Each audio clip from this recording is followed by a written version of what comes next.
diharapkan wangi-wangian sorga, ya, dia tidak bisa mencium daripada wangi-wangian sorga. Na'udzubillah min dzalik. Sebagaimana Allah Subhanahu wa taala memerintahkan kita agar disuruh berbakti kepada kedua orang tua.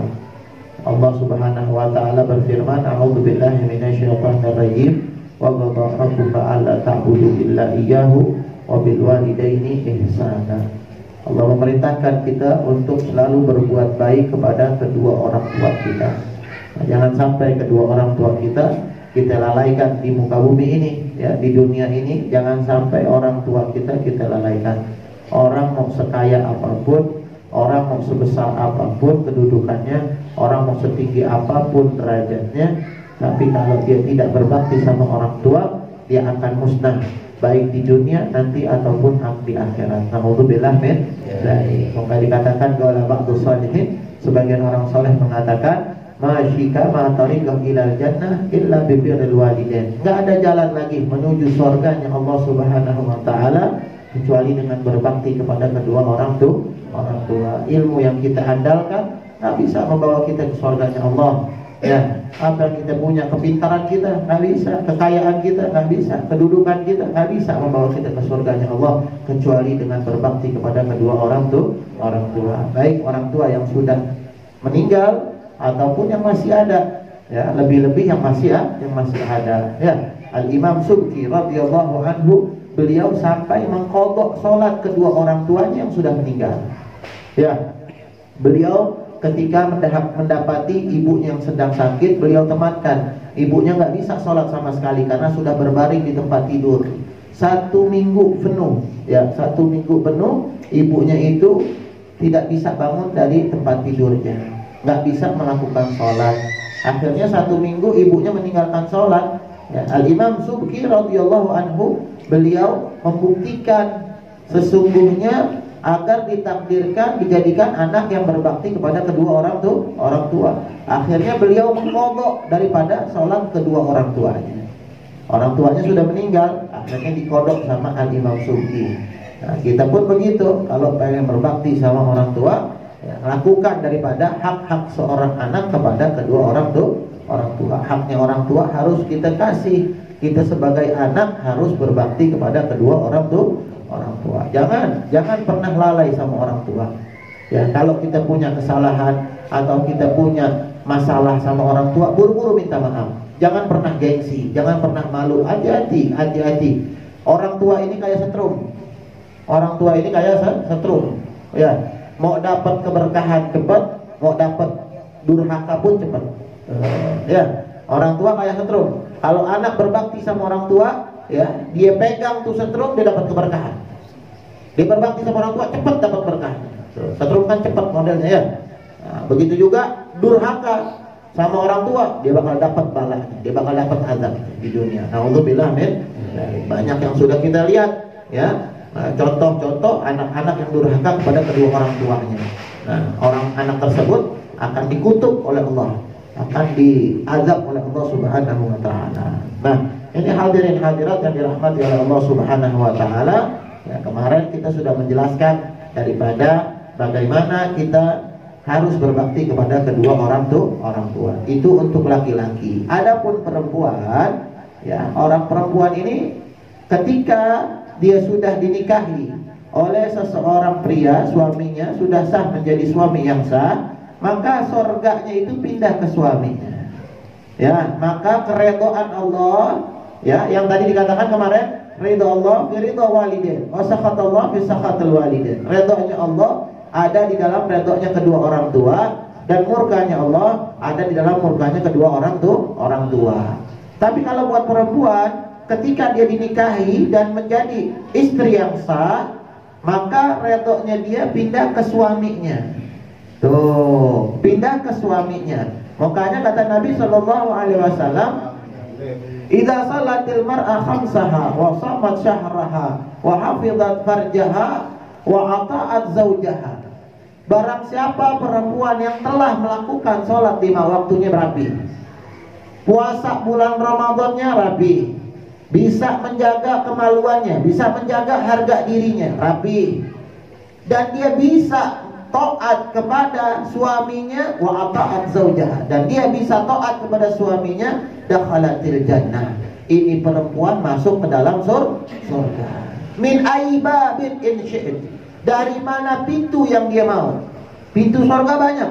Pintu surga banyak. Ya, pintu surga itu nanti dikatakan di riwayat lebar pintu surga, gerbang pintu surga itu perjalanan 45 tahun.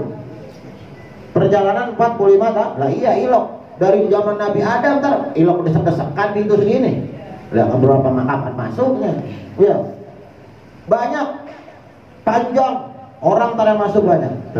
Pintu surga banyak. Ya. Kalau seorang istri yang berbakti kepada suaminya, dari pintu yang manapun dia inginkan dikasih sama Allah Subhanahu wa taala. Dia mau masuk ke surga Firdaus, masuk. Surga yang paling tinggi, ya. Dia mau masuk ke surga Naim, masuk. Dia masuk ke surga Al-Adn, masuk. Tuh, ya. Semua yang dia inginkan dia bakal bisa masuk itu surga.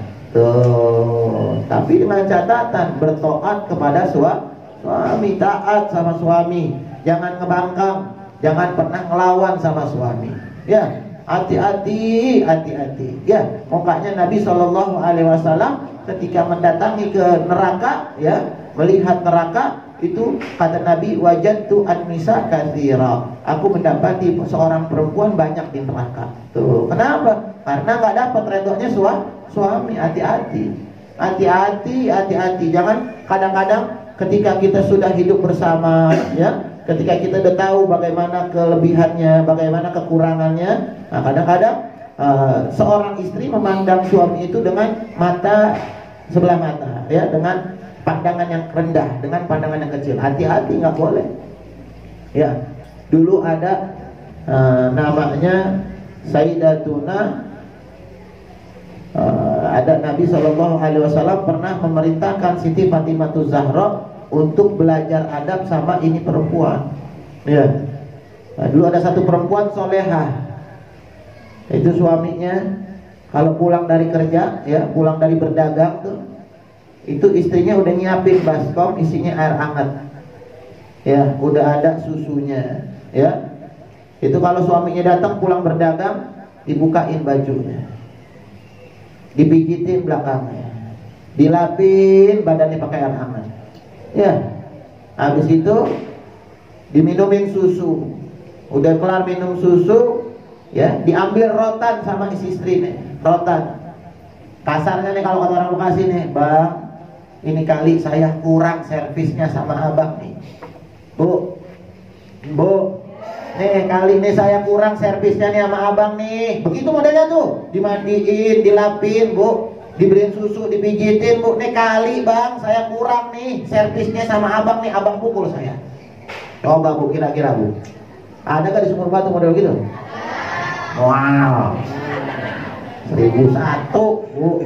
Tapi nggak ada mustahil buat ibu-ibu, nggak ada mustahil nih kita dapat ilmu, kita amalin bu. Nggak ada mustahil. Orang kalau mau berubah bisa, nggak bisa. Asal dia punya kemauan, dia punya semangat yang besar, dia mau mendapatkan redhonya Allah Subhanahu Wa Taala, bisa.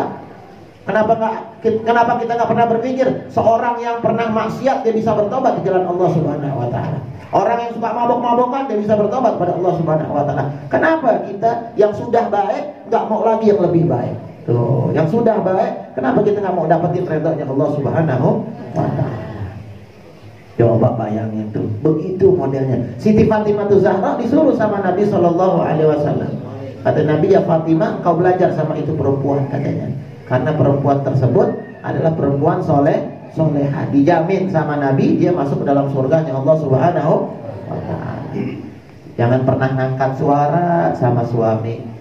Ya, kalau lagi berantem, perempuan kan, perempuan ini Allah sering banget menyuruh perempuan ini untuk bersabar, agar bersabar dari apapun yang telah dia dapatkan, diperintahkan oleh Allah untuk bersabar. Nah, jangan sampai ya perempuan ini nggak bisa mengendalikan kontrolnya, nggak bisa mengendalikan hawa nafsunya, akhirnya dia selalu melawan sama suaminya, dia selalu melawan sama orang yang telah diberikan redha oleh Allah Subhanahu Wa Taala. Nah, boleh hati-hati. Ya, kadang-kadang ya kalau lagi berantem galakan bini. Laki yang kayak gimana gedenya, kayak badannya yang serem kayak apapun, kayak dalam pengakuan si istri ngomel, takut. Ciut, ya ilaha illallah Muhammad Rasulullah. Tapi ibu pun jangan begitu bu, ya. Mudah-mudahan gak ada sumur batu, insya Allah, amin. Ya, insya Allah biar jadi perempuan yang solehah semuanya, amin ya rabbal alamin. Ya. Nah jadi itulah yang dikatakan bagaimana Allah memberikan redho. Ya. Nah begitu pula juga harus ada pelajaran yang kita pelajari. Nah untuk seorang istri ketika tahu redhonya kepada redhonya Allah di dalam redhonya suami, maka dia harus mencari redhonya suami. Dia harus mencari redhonya Allah di dalam suaminya. Nah, jangan pernah juga banyak masalah, ya. Jangan pernah seorang istri itu mengajarkan suaminya untuk durhaka sama kedua orang tua. Hati-hati, hati-hati. Ini banyak pelajaran karena sering kali, apalagi itu film Indosiar tuh jangan tonton tuh. Itu film setan tuh. Bu tahu film Indosiar bu? Ya Allah, itu film luar biasa tuh. Jangan ditonton, jangan. Ya, jangan pakai resep-resepan tuh film Indosiar tuh yang perempuan-perempuan. Namanya siapa sih Pak? Ya dia lagi tuh. Ya namanya nggak jelas deh tuh. Nah, kadang-kadang seorang istri ini menyuruh suaminya untuk durhaka sama kedua orang tuanya. Padahal dia nggak tahu dia punya anak laki-laki. Ingat, ibu-ibu punya anak laki-laki yang dimana nanti anak tersebut akan menikah. Ibu bakal jadi mertua. Ingat, ibu bakal jadi mertua. Kalau ibu, kata Nabi SAW, kama tadi nutudan, apa yang kalian lakukan akan dibalas timpang oleh Allah Subhanahu wa Ta'ala. Kalau seorang istri sudah bisa mengajarkan suaminya untuk durhaka sama kedua orang tuanya, demi Allah, niscaya akan dibalas sama mantunya. Pasti, nggak mungkin gagal. Ibu-ibu punya anak laki-laki dan dia akan nikah sama seorang perempuan. Ini perempuan akan diutus sama Allah mengajarkan anak ibu agar durhaka sama ibu. Naudzubillah min. Enak gak kira-kira didurhakai? Gak enak. Ya, ij'al nafsakal mizan bainaka wa bainan nas. Jadikan diri kalian tolak ukur. Ya, jadikan diri kalian tolak ukur. Kalau diri kita gak enak, berarti semua orang pun gak enak. Tuh.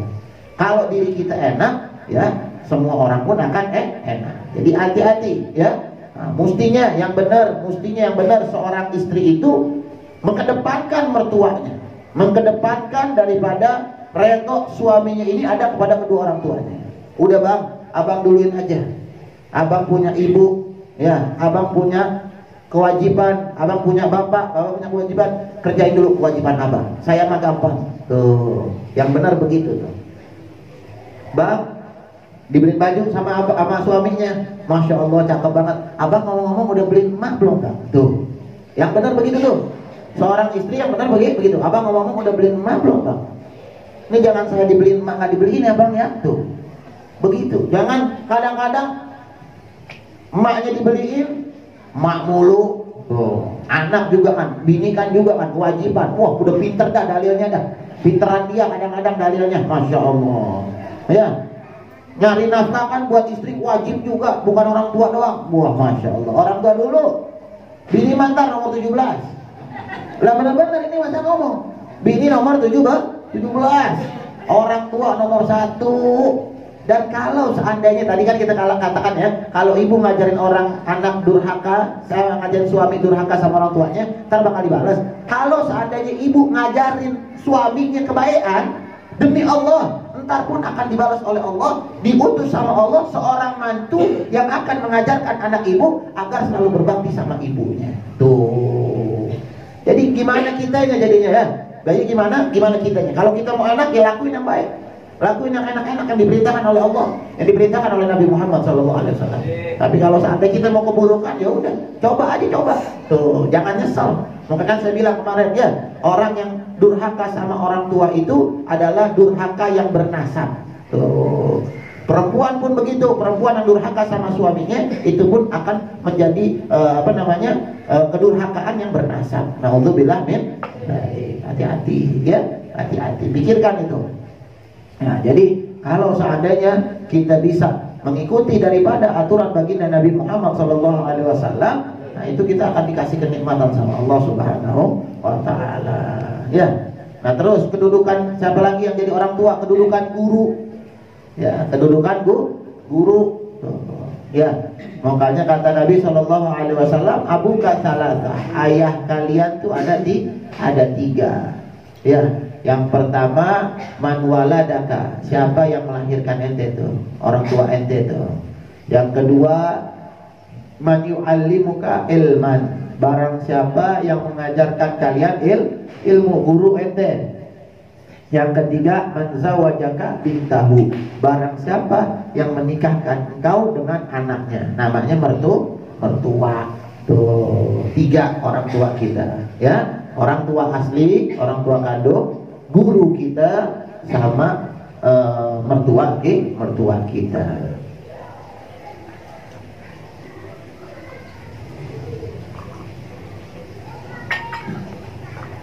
Sama guru pun begitu. Sama guru pun harus lomba-lomba mencari redoknya guru. Berlomba-lomba cari redoknya guru. Pengen dapat redoknya guru, ya. Jangan sampai nggak dapat redoknya guru, jangan. Kalian ngaji yang kita cari cuman dapat redoknya guru, dapat pandangan dari guru, ya, dapat nazrah namanya, ya. Nah, ulama-ulama ini semua nih yang kita lihat nih, foto-foto yang ada di sini nih, mereka adalah orang-orang yang berlomba-lomba mencari redoknya guru, pengen dikenal sama guru, pengen dikasih sayang sama guru, pengen diperhatikan sama guru. Ya, dulu tuh, ya, kita saking pengen dapat redoknya guru, ya, sampai sendalnya guru kita pegangin. Sendalnya guru kita pegangin. Tuh, ya. Nah, setelah gurunya datang, tatap mukanya. Tuh, agar dikenal. Lu berbutan lu saja di pesantren ratusan orang. Di pesantren ratusan orang. Cuman pengen dapat redoknya guru, apa? Pegangin sendalnya. Ntar datang, pegangin sendalnya, ngeliatin wajahnya begitu. Tuh, pengen dikenal sama guru. Berlomba-lomba apa aja. Ya, suruh ngepel, ayo. Suruh nyapu, ayo. Ya, suruh ngapain, apa, kerjain semua. Tuh, berlomba-lomba jadi. Ya, pengen mendapatkan redoknya guru. Dari ilmunya, ayo tunjukin. Pinterannya, ayo tunjukin. Toatnya, ayo tunjukin. Tuh, ntar dapat nazrah, dapat pandangan khusus dari guru kita. Tuh, oh ini anak masya Allah. Oh ini anak baik akhlaknya. Ini anak. Jangan kadang-kadang kita nemuin orang ketemu guru kabur. Ini hati-hati buat anak-anak muda nih. Ya, ketemu guru kabur, masya Allah. Dapetin nazrah, dapetin pandangan dari guru kita. Ambil perhatiannya biar dikenal. Ntar di akhirat kan kita harus kudu kenal. Di akhirat kudu kenal, kudu tahu. Saya ngaji sama fulan, saya nuntut ilmu sama fulan, ditanya fulan kenal gak? Enggak. Orang nggak pernah cium tangan sama saya. Orang nggak pernah negor saya, orang nggak pernah tatap muka sama saya. Nah, itu yang kayak begitu pun nanti di akhirat sama begitu. Tapi kalau orang yang suka di dunia, ya, dia kenalin diri, dia mau dekat, dia mau khidmah, dia mau benar untuk ilmu, dia mau dapat pandangan dari gurunya, maka dia harus melakukan hal-hal yang seperti itu. Tuh, ya, belajar yang benar, tuntut ilmu yang benar, ya, berprasangka baik sama guru, jangan ngomongin guru, ya, jangan gibahin guru, jangan berprasangka buruk sama guru, jangan. Tuh, ya, jadikan guru kita tuh permata di depan mata kita, bagus aja udah. Mau kata nyemplung ke kotoran juga tetap permata. Tuh. Tapi ingat, guru yang ngajarin kebaikan, bukan guru yang ngajarin keburukan, bukan. Kalau guru yang ngajarin keburukan, ya jangan diikutin. La ta'ata li makhluqin fi maksiatil khaliq. Enggak ada taat sama makhluk dalam bermaksiat kepada Allah Subhanahu wa Ta'ala. Jadi 3 tuh perhatian, ya, orang tua kita yang melahirkan kita, yang mengajarkan kita ilmu, guru kita, dan orang tua yang menikahkan anaknya, yaitu mertua kita. Nah, kita harus berbakti, ya, sama semuanya kita harus berbakti. Jangan pernah takut, ya, kita punya harta habis buat orang tua, jangan pernah takut. Jangan, ya, buat orang tua apa yang kita kasih, ya, itu adalah sumber keberkahan kita. Orang kalau mau banyak duitnya, ya, matematikanya biar pinter nih. Matematikanya Allah sama matematika kita beda, ya. Orang kalau mau banyak duitnya, itu seorang anak harus sering ngasih orang tua banyak duitnya, pasti nggak mungkin gagal. Biar kata hanya punya duit, kasih duit. Punya duit 100.000, emak 70.000, emak 50.000, dah taruh dah. Ya, emak 50.000, anak bini kita 30.000 atau 20.000, kitanya 20.000. Tuh, begitu tuh. Itu kasih terus tuh kalau bisa tuh. Jangan dibilang ya kan habis dong ntar dong. Jangan dibilang begitu, terusin aja, terusin. Ntar Allah kasih rezeki yang nggak dikira-kira. Allah kasih rezeki yang nggak tahu datangnya dari mana. Tuh, ya.